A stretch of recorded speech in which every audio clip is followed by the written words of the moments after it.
পূর্ব মেদিনীপুরের পরে ভেঙে গেল হাওড়া জেলা পরিষদও। তৃণমূলের জেলা পরিষদের সভাধিপতি সহ সভাধিপতির ইস্তফা।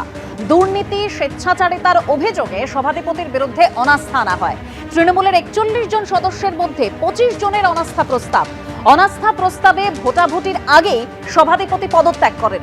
দুর্নীতির অভিযোগ উড়িয়ে ব্যক্তিগত কারণে ইস্তফার দাবি করেছেন সভাধিপতি। এটা আমার ব্যক্তিগত ব্যাপার। আমি রেডি করেছি কাগজপত্র, কালকেও এসেছি, আপনারা জানেন, দেখেছেন ডিএম অফিসে। কোনো চিঠিপত্র এখনও পর্যন্ত, আজ পর্যন্ত যে আমি দিলাম, এখনও চিঠি কোনো আমার কাছে আসেনি। আজকে ডিএম অফিসে প্রথম 11টায় গেছি সকালে, সেখানেও কোনো চিঠিপত্র আসেনি। আমি তারপর ডিভিশনাল অফিসে জমা দিলাম 12টা10-এ। এখনও পর্যন্ত ওনারা আমাদের এখনও চিঠি আসেনি, কোনো কিছু খবর দেয়নি।